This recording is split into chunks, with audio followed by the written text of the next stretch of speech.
medyo, ayan na naman. Ito talagang si Cheese, talagang he doesn't stop in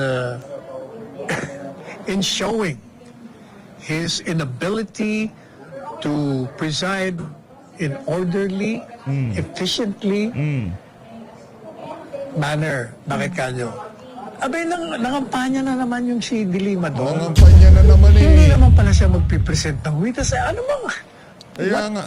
papel or role did she play except to publicize? Kaya panay. Ito naman si Cheese, napansin mo, kung hindi nag-o-objecto, pumayag naman siya, tama, I will have to stop you na.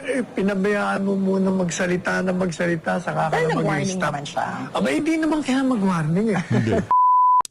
Interview ho nitong si Congressman Egay Irize sa Billionaire News Channel nung ikalimang sona nitong si Marcos Jr. ang ating pag-uusapan dito sa video na to. Hindi pa ho natin napasadahan to.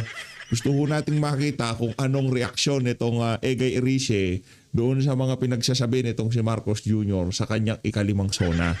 Pero bago ho yan, gusto ho muna nating marinig ang mga punto de vista nitong si Atty. Panelo. Doon sa nangyaring ikasampung impeachment, ikasampung araw ng impeachment trial ni VP Sara sa Senado. Pero bago yan, isang like at isang subscribe. Masaya na ho tayo dyan at sa mga gusto sumali sa ating community, yung join button nandiyan lang ho sa baba. Unahin na ho muna natin ito kay Atty. Panelo. Mega love shoutout sa SMNI dito kay Ma'am Hana at ito kay Atty. Panelo. Palapakan ho muna natin. Yeah, sila talaga yung isa sa mga parehas kung kumilati sa mga isyu sa ating bansa. Maging dyan sa impeachment, lahat ho, inaano ho nila, ini-interview nila. Walang exemption. Magkabilang panig talagang pinapakinggan ho ng istasyon na yan. Kaya naman, isa ho yan sa ating pinapakinggan, pinapanood dito sa PH Update. Kaya kung di pa ho kayo nakasubscribe sa DZAR 1026, mag-subscribe na ho kayo. Ilan na ba subscriber ng DZAR? Naku, 300,000 subscriber na palakpakan ho tayo mga. Sinasabi ko pagka talaga ika ka nagsasabi ka ng katotohanan, mabilis lumaki ang iyong subscriber dito sa YT. Panoorin ho natin itong mga kababayan. Good. Natin, ano ang iyong assessment sa takbo ng impeachment trial, day 10? Humarap yung mga testigo ng House prosecution for the Article 1. All those alleged misuse with po ng confidential funds. Atty. Panelo pagka ikaw nabwisit ka pa kay Cheese, pinatigil na niya itong si Dilima kasi ayaw ni Atty. Panelo yun. Ayaw niya yung tipong privilege speech pa. Opening speech pa. Walang ganon.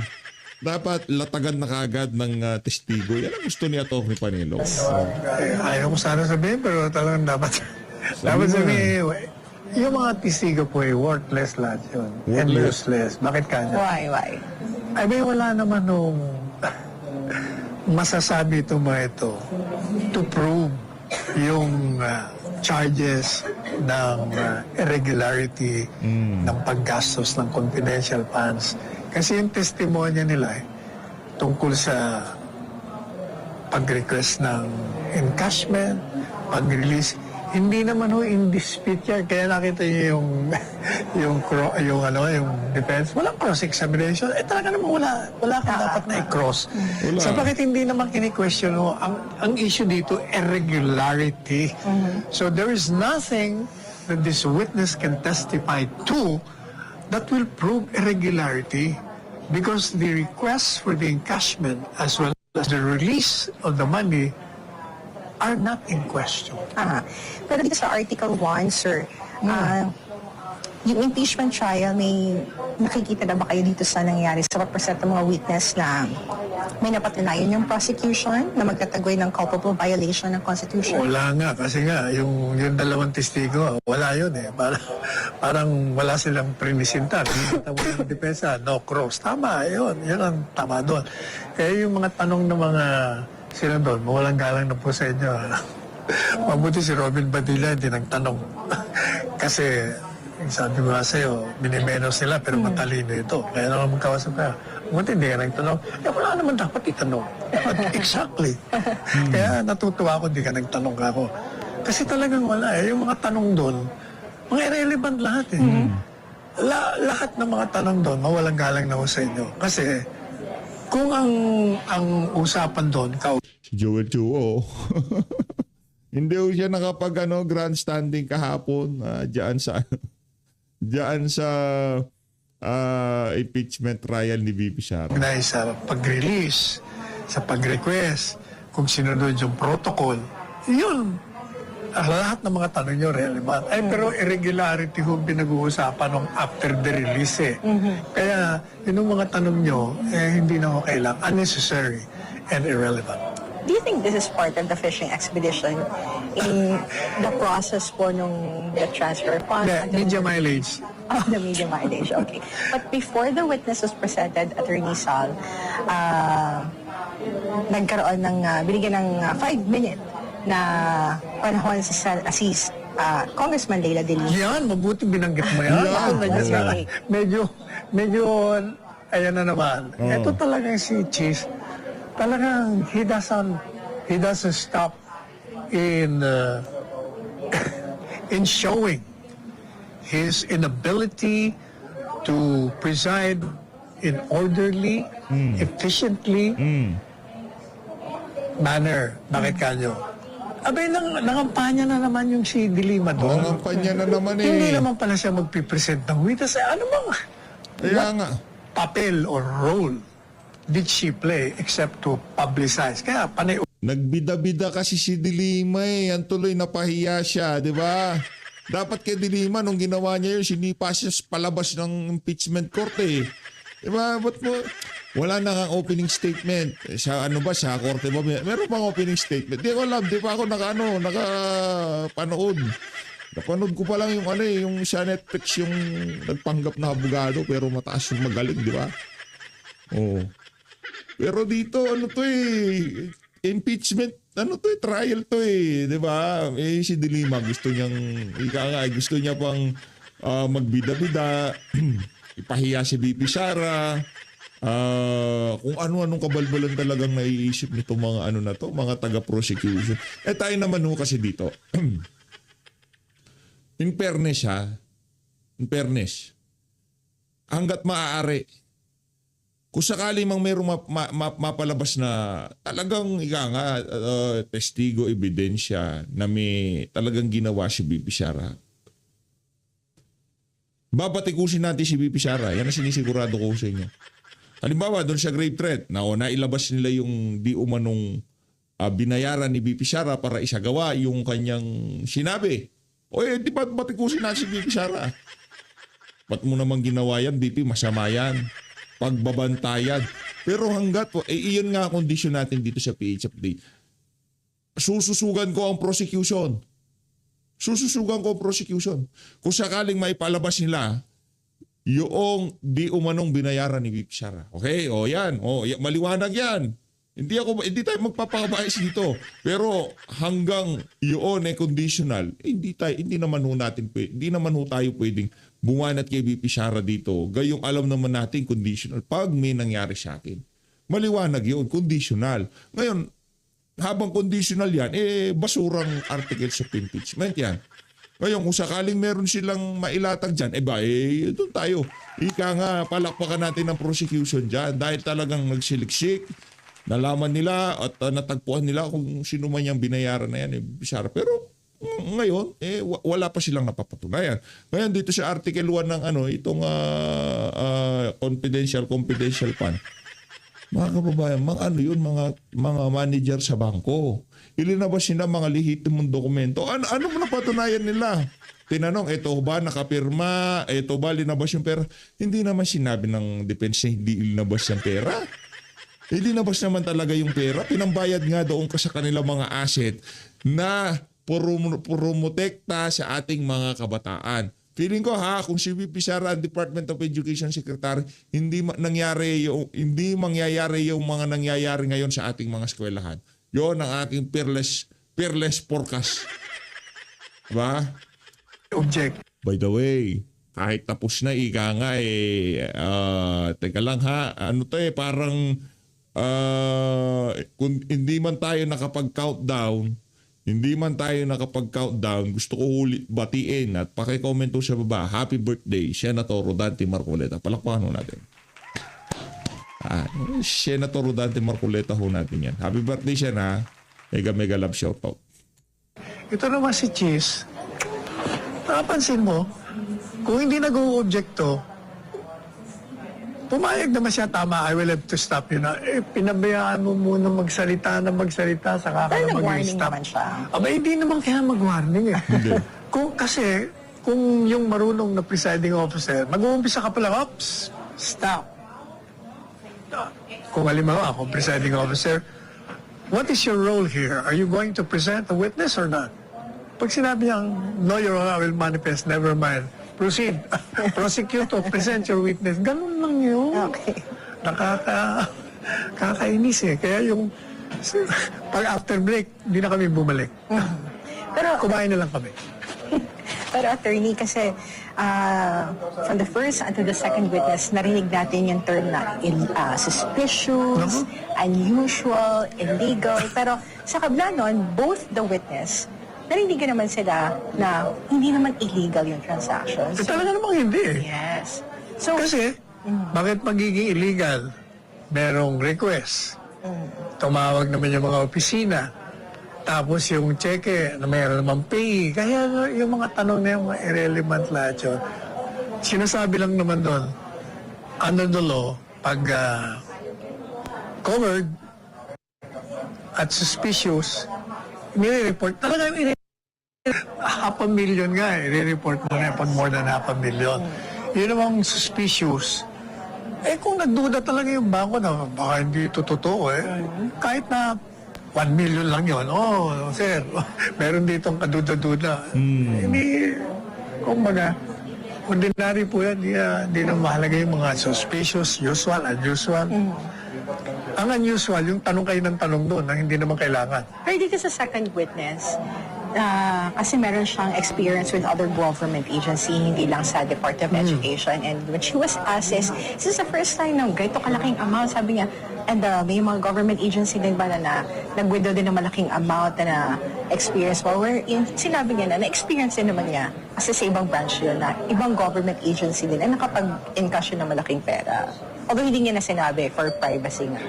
Which is transaction sa bangko ng mga government agency, hindi unusual na magpa-encash yun ng malaking amount. Talaga namang hindi unusual yun. Kaya ngayon, hindi ko maintindihan ng tanong. Tapos tatanungin na, hindi ka ba nagduda? Paano magdududa kung mismo yung processing ng check, they followed, compliant lahat. Ang trabaho mo, Mag-release. i-cash mo. Kasi kompleto naman eh. Yes. So, it's not for them to ask. And then when you raise na si Senator Panfilo Lacson, since issue ng confidential fund ito napansin daw niya both sa defense and sa prosecution, wala daw silang competent na nilista na witness. Since dapat, yun daw ang dapat i-present nila na sinabi naman ni Representative Chua na may reservation siya, pero parang sinabi niya na from the COA, sabi ni Senator Lacson, hindi naman competent ang COA for the confidential funds. What's your take on that, Bob? Abogado na naman siya. ang magdi-decide ng competent action testigo will be the court based on the rule ano yung competent evidence. Now, pagdating naman dun sa confidential funds, ano ba ang gusto niyong maprobahan? Ang tingnan niyo yung batas. Para saan ba yung confidential funds? Confidential funds, talaga para sa mga kalaban ito ng Estado. Kaya nga tinawag na confidential eh. Kasi hindi mo po pwedeng ipakita kung sino ang binibigyan mo ng pera. Kasi pag pinakita mo yan, patay, wala ka nang makukuha ng informant, papatayin sila eh, pati pamilya nila. Yun talaga ang nature ng confidential funds. And sa tingin niyo yung pag-present sa mga witnesses ngayon, foundation witness sila para maipasok yung mga bank records, yung inaasang mas mabibigat na ebidensya? Hindi, para lang ipakita na meron silang mga testigo.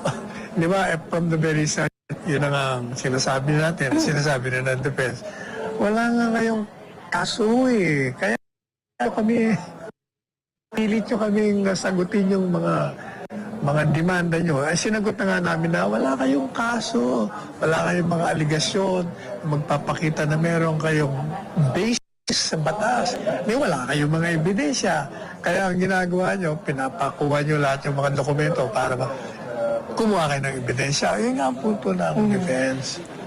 Kaya sa totoo lang, uulitin ko po, itong impeachment, kasama ito sa plano na siraan si Inday Sara, tanggalin sa pwesto para hindi siya makatakbo.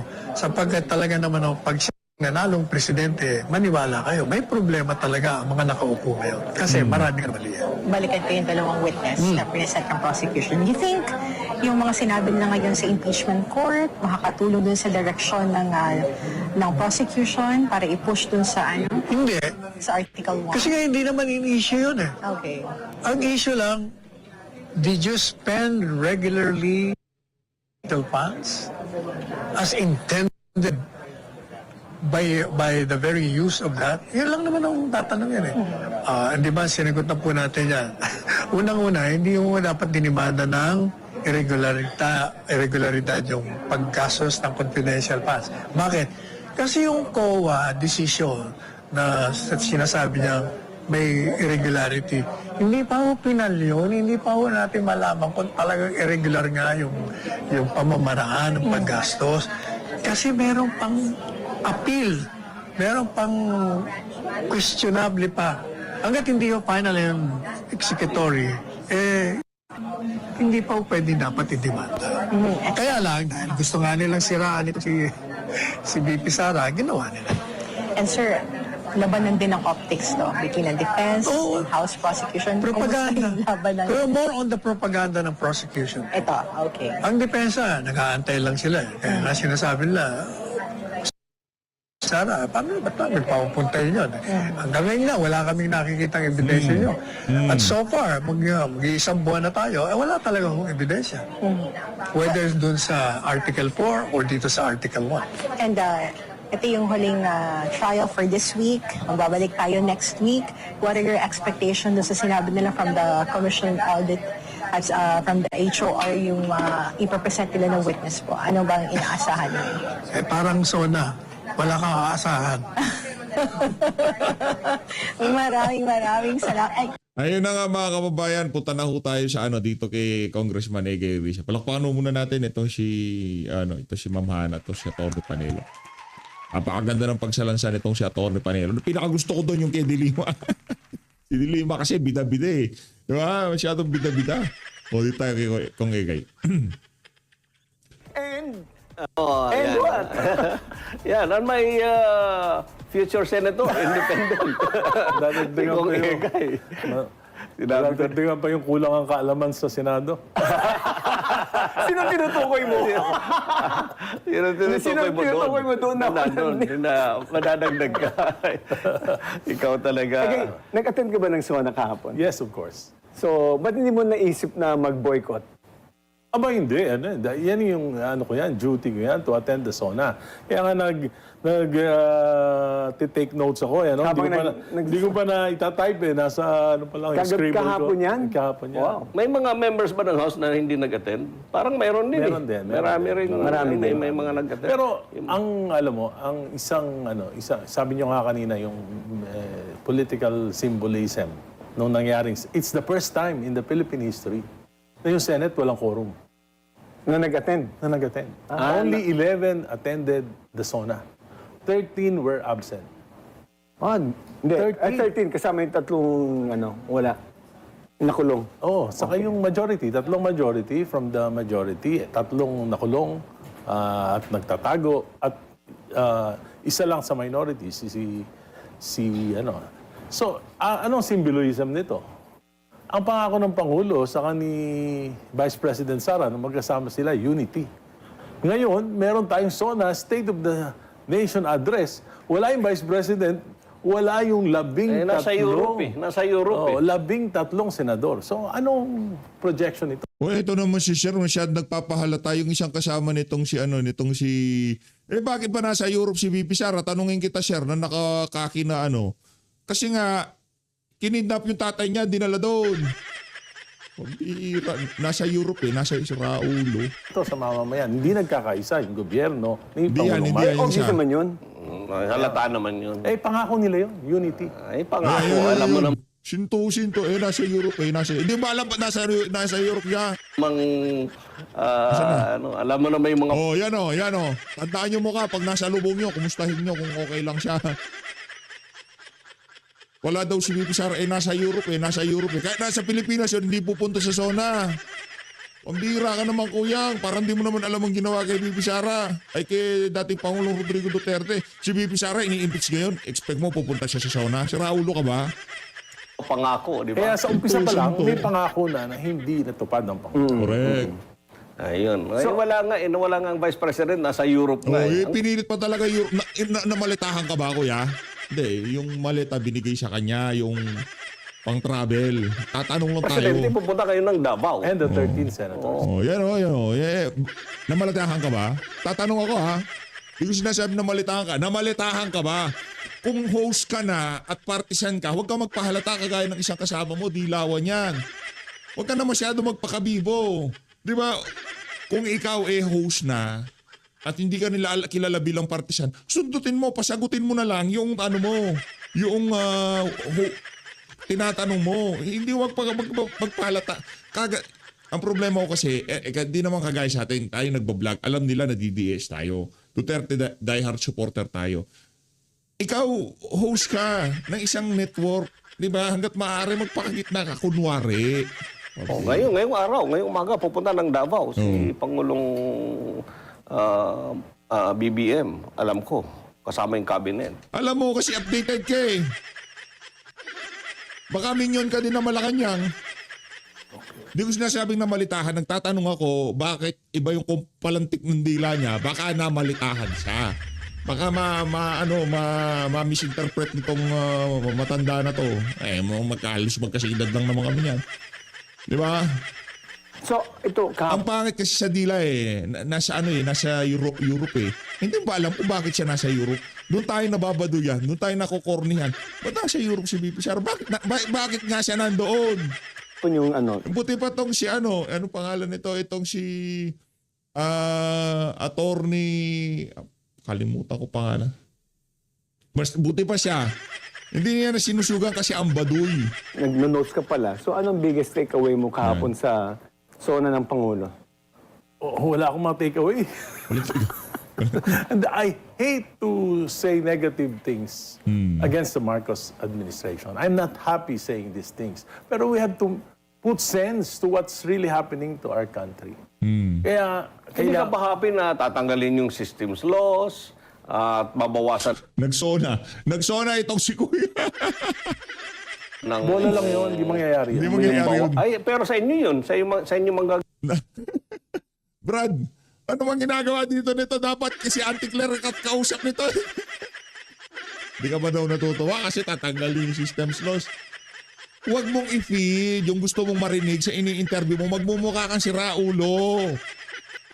Diba? Ba't mo i-feed yung gusto mong marinig? Hindi ganyan na nag-interview. Ini-squeeze mo, hayaan mo lumabas sa bibig niya. Kayo naman eh. Asan ba si Atty. Trix? Oo nga, sa bola nga Kongreso. lang yun. Kasi hindi naman feasible yun. Hindi feasible yun. Anyway, Bakit hindi Isa-isayin feasible natin. yung Isa-isayin natin. Bakit hindi Isa-isayin feasible? So, tingnan mo, nakikipagtalo ka pa. Ba't mo ba in-interview si Congressman na Erice kung makikipagtalo ka rin sa kanya?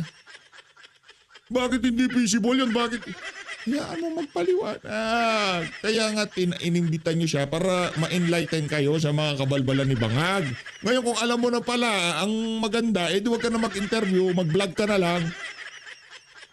Sinto. Yun, para magbawas ng tax sa mga wage earners. Gawa ka na lang ng vlog mo, sir. Mag-collab kayo ni Auntie Claire. Bagay kayo mag-collab. one, di ba? Ang una dyan talaga na iniintay ng tao yung tungkol sa corruption, flood control, mess. Ang sinabi niya lang na sasampahan na ng kaso ng ombudsman, si Speaker Martin Romualdez. Ang ginagawa ng administration, focus nila yung kasalanan kay Speaker Romualdez, kay Saldico. Pero sa totoo lang, maski si Speaker Martin Romualdez, hindi kayang mawala yung 1.8 trillion na salapi ng bayan kung walang cooperation, collaboration with the members of the cabinet of the Marcos administration. In fact, during my Magagalit sa iyo yan. Susumbong ka niya sa Malacanang. petition sa Supreme Court sa program Bihira to appropriations, si Sen. nilabas ng DBM yung mga saro na pinirmahan ni former Secretary Pangandaman. Lumabas doon, pinirmahan niya yung mga flood control payments. Kabilang na yung mga nasa program appropriations. So, hindi ako maniniwala na hindi alam ito ni Secretary magantay ka Pangandaman. lang. Magantay ka lang, sabi ni Boy. Magantay lang kayo. Hindi. Ayoko na. Isa pa kuyang. Isa pa. Anak ng toko, anong ginagawa mo dyan?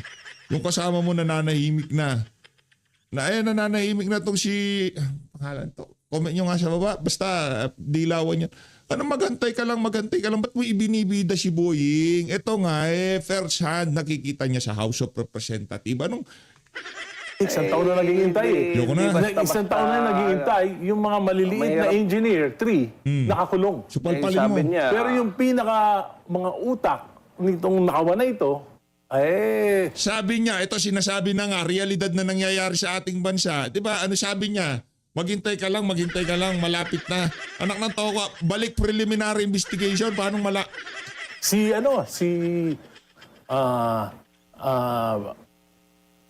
pangalan nito, nawala tuloy si Saldico. Ang ingay kasi nitong si Sir Hindi lang si Saldico. Sino?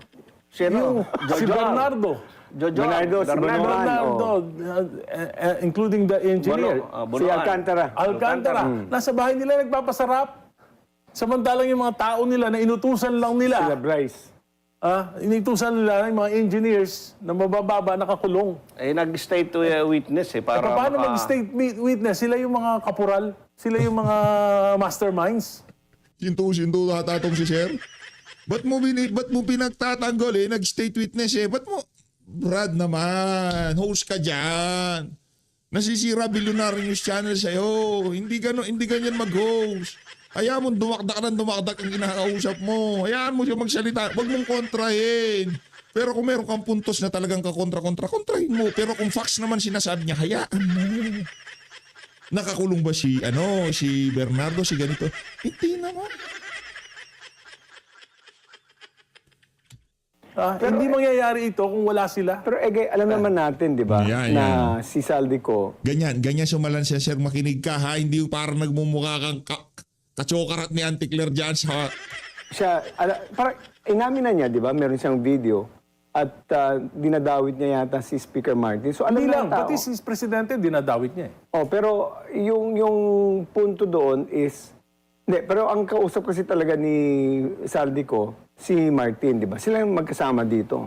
Well, kaya nga, sinabi yan, nakita naman natin yung video, kung paniniwalaan natin yung video, involved si Presidente. Kaya lang, wala dito si Saldico. Pero, meron pang isa.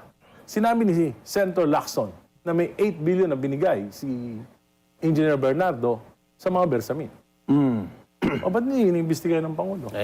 Titingnan natin yan. Sa ombudsman na yan, ang tingin ko. Ombudsman na yan. Sabi ng Pangulo, imbestigahan ng ICI para malaman ang punot dulo. Sinabi niya, ito ang sinabi niya eksakto. Tapos na yung ICI. Sinabi niya kahapon, malawakan at malalimang investigasyon ang kanilang ginawa. Ni walang report yung ICI. Wala bang binigay sa Walang report. ombudsman? Alam Walang ko, report. turnover sila sa Pero ombudsman. yung mga mamamayan, kaya niya independent. Sir, punta ka sa Malacanang. Huwag ka dapat sa Billionaire News Channel. Ito, kasama mong host na papaganito. Anong klaseng host itong katandem ko na to? Sinto ba to? Kung gusto mo palang ipagtanggol si Marcos Jr., punta ka ng Malacanang. Tabihan mo si Auntie Claire doon. Independent Commission para malaman ng mga mamamayan, maging transparent sa mga mamamayang Pilipino na nangyari dito. no? Dapat may report. Wala eh. Alam ko mas, may report mas sila. importante sa prosecution kaysa sa prosecution ng mga nagkasala dito ay kung ano yung nangyari na kalokohan na ito upang maiwasan na. Pero walang report hanggang umalis na si Secretary Babe Singson, hanggang umalis na si Mrs. Babae. Fajardo. Wala silang report. Pumirma ba sila sa mga findings nila? Hindi natin alam kung pumirma. Hindi natin alam kung may Hindi report. natin alam. Pero ang alam ko lang, may sinubmit. may sinubmit sila ng mga reports. Nung naiwan. Pero, bakit pa nagkaroon ng komisyon kung wala Pero man lang ang report? sa akin naman dyan ay Guy, Ay, yung sa'yo, punta ka ng Malacanang. Punta mo si Auntie Claire, mag-banding kayo. Kaya ka. I think yung ombudsman gumagalaw, no? Hindi pwedeng I don't think doon na so. lang tayo lagi Si nakafocus dyan, eh. Ombudsman Remulla, I think he was appointed by the President to protect the President. Aray mo. Hindi Kasi naman siguro. ang nangyayari, mabilis yung mga kalaban ng Presidente, mabilis na kukulong. Pero yung mga tunay na nagmanipula, Ganyan ang propaganda. Ganyan pagka ano. Diba? Ganyan ang propaganda. Kagaya ng ginagawa na yan itong si Sir. Ganyan ang propaganda.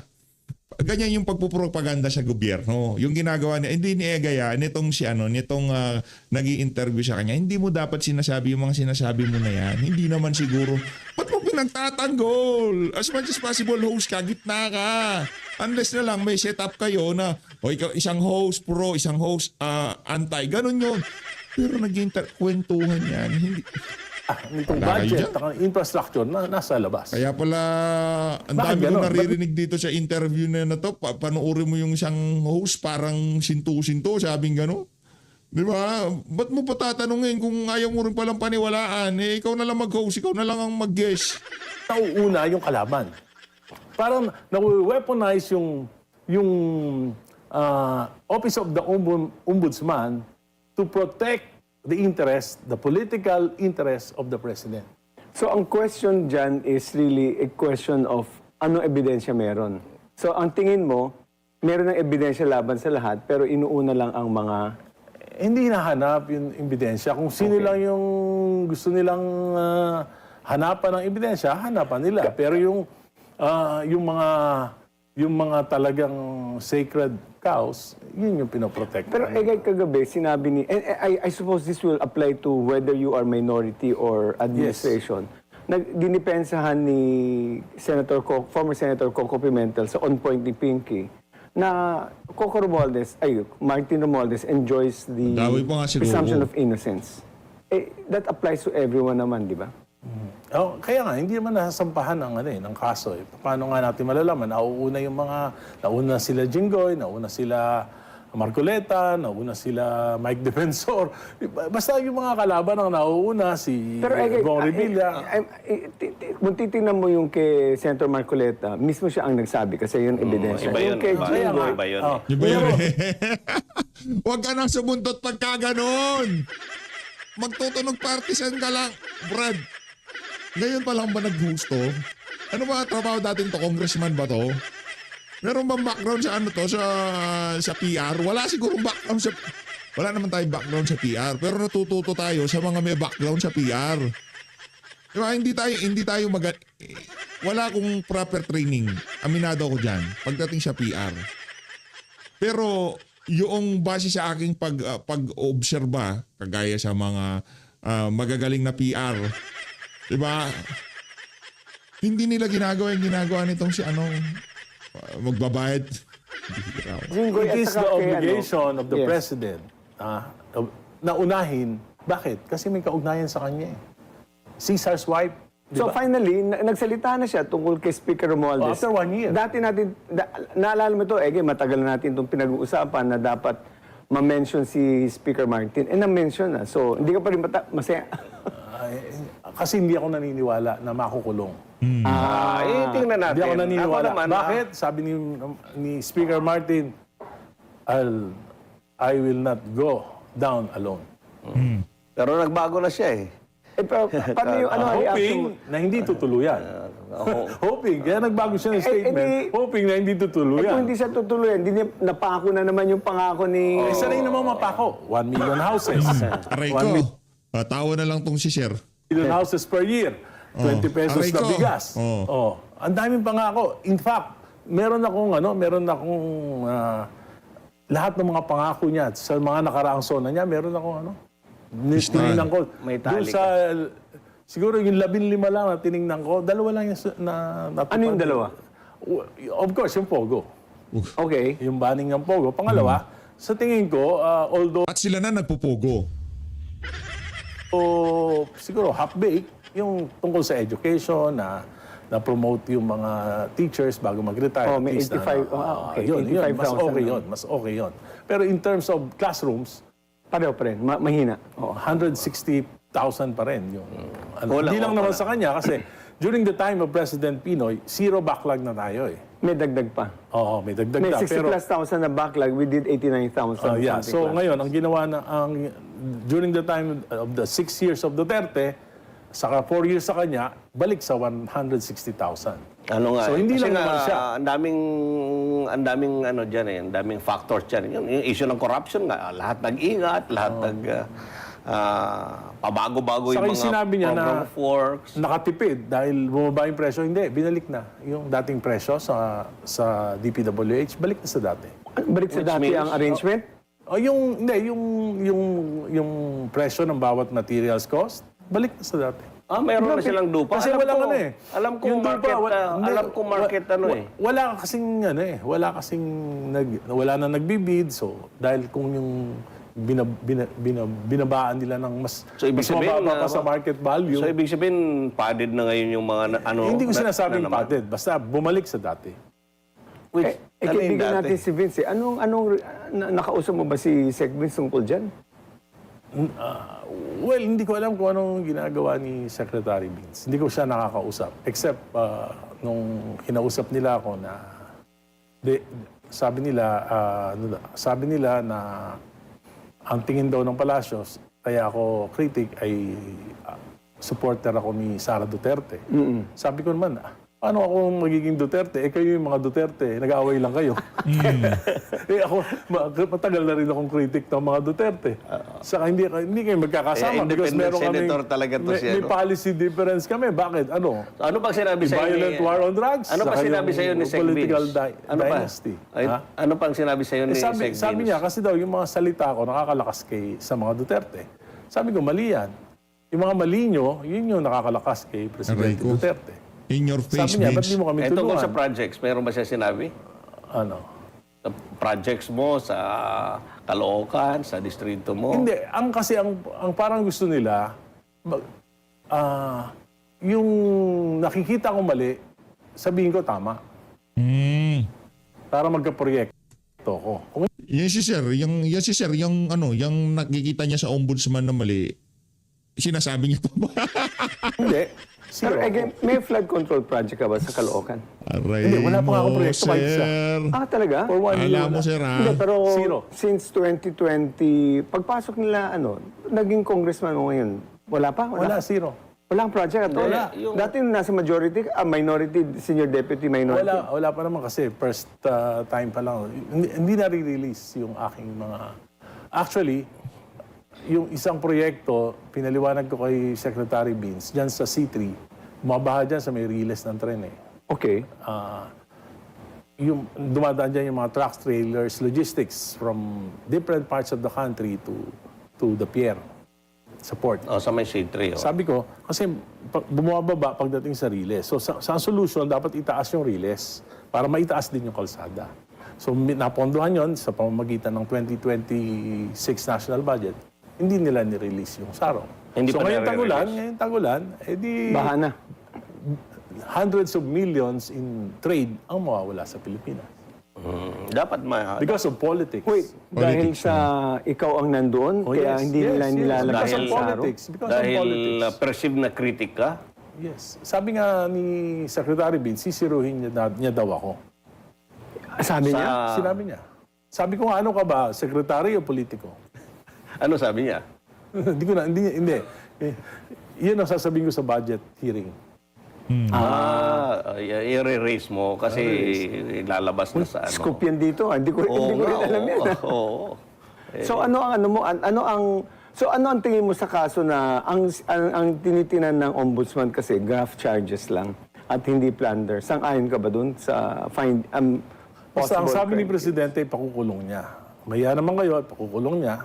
At hindi naman mangyayari itong budget and infrastructure anomalies na to without the Speaker, without the Senate President, and without the cooperation of members of the Cabinet. Pero ano yung mga, sino alam mo mga contractors na isusunod daw sa ombudsman? May balita ka Oo, ba? nauna na si Congressman Jojo Ang. Well, yun na nga eh. Matunog si Congressman Gargiola, yung pangalan ng parating matunog. Pero I think yung mga ifa-file sa kanila yung pwedeng mag-bail. Pero sa tingin mo ba itong mga contractors dapat talagang kasuhan? Pag kinasuhan sila, may possibility, especially kung ikukulong sila, na magtuturo sila. Correct. At pag nagturo sila, baka umabot hanggang sa pinakamataas. Kaya mahirap. Mahirap palagay ko. I don't think that may makukulong pa na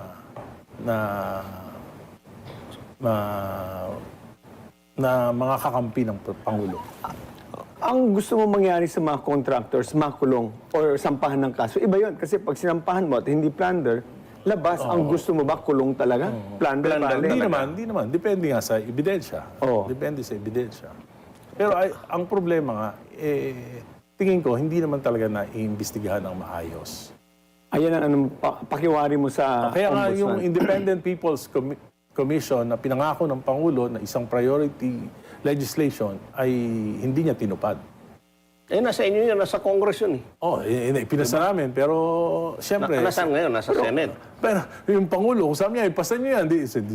Mismo si Senator Soto, sinabi niya, siya ang author nun eh. Bigla na lang anong na nahimik status eh. ngayon? Anong Bigla na status lang, ngayon? wala na, napasa sa committee, pero Nasa hindi committee? na. Pero if I recall, na-archive na. maraming mga consultant pinatawag sa I don't know if it's Congress or Senado. Kasama sa kaibigan natin si Frank. Sabi ni Frank, redundant na yan eh. Dapat ilagay mo na lang sa ombudsman. If I remember it correctly. Yung ICC. Ang problema kasi sa pagdating sa ombudsman, wala nang transparency. Wala nang What do you mean? transparency. Mahirap Of naman course. siguro yun. Kasi Wala nang transparency, especially na yung ombudsman natin was alam naman natin na cabinet secretary ni Dati. BBM dati, tapos siya nilagay doon. So, sa tingin ko walang transparency. pero wala tayong magagawa dyan. Wala Dahil naman lahat ng tayong ombudsman, magagawa. presidential appointees eh. Pero tanong natin, yung mga economic gains na sinabi ni Pangulo Marcos, ano doon ang nararamdaman na, unang-una naniniwala ka ba, pangalawa, kung meron kang maalala mga economic gains, nararamdaman ba ng mga Pilipino? Well, paano mararamdaman? Ang mga binanggit niya yung mga, parang mga band-aid solutions, ayuda, the same thing. Saka, yung mga micro yung mga binanggit niya, ng mga piecemeal na mga accomplishments like 6,000 na employ out of the millions of unemployed, di ba? So, Pero sandali, yung mga tax amnesty, yung Oo. maganda yung mga yan. Oo, Estate ang daming- tax, yung ano? tax amnesty, okay na yun, 350,000 Yung mga may utang sa DAR, Okay yung mga naman ganun, yan. Wala namang SSS, problema. GSIS, Wala namang and problema. others. Wala namang... Kasi okay yung naman tama yun sa ordinary Filipinos eh. Pero sa tingin ko, yung macroeconomic, dyan tayo nagkakaroon ng... Tulad ng ano? For example, ano yung plano niya para ibaba yung inflation? Okay. Pinakamataas yung sa Asia yung inflation rate sa Pilipinas. Pangalawa, anong plano niya para makahabol yung GDP? Ng projections for the last 4 years, bagsak, hindi natin naabot yung projection. Ang last quarter, first quarter, 2.8% ang GDP. Ang second quarter, 3%. Ngayong second quarter, 2.8. Lalabas sa August, itong third quarter. Ang projection ng mga experts, mga nasa 1.4 to Ang 2.6 inflation? ang GDP natin. Ang GDP. For the Pero third quarter. akala ko sa third quarter naglalabas na ng pera for public infra sa DPWH. Hindi ko alam, pero yan yung projection. So, ibig sabihin, ano yung plano niya pang matagalang in the next 2 years para iangat natin yung GDP, ibaba natin yung inflation. Pagkatapos ang rate ng pag-utang natin 9 to 10% a year. Ibig sabihin, umuutang tayo para sa mga proyekto na mag-aangat na ekonomiya natin, pero ang taas ng pagtaas ng utang natin, pero ang baba naman Yan ang ng growth sinasabi natin. ko, dapat mga economic managers magpaliwanag dyan. yan, di ba? Yan yung- Yan ang mga subsona. Pero anyway, ito, sa ano din, ito direct sa mamamayan, sa simpleng tao, yung guarantee letter. Okay, sanay kayo dyan. Kayo Oo, mga sanay dati. kayo dyan, mga congressman. Sabi niya, hindi na kayo lalapit sa mga politiko dahil nandyan na, may portal, may e-gov, etc. etc. And, yung Agree ka ba doon? Agree ka ba Tanggalin doon ng na- guarantee letters? ang problema ko lang dyan yung absorptive capacity ng Department of Health para makapag-reach out sa mga nangangailangan. So, sa'yo, parang mahalaga pa rin ang guarantee letters. Mahalaga pa rin. So, ayaw mong tanggalin kasi kayo ang lumalapit ang taong bayan sa mga kanilang mga kinatawan. Yes, of course. Even the local governments, malapit sila sa national Lalo na government. sa local government.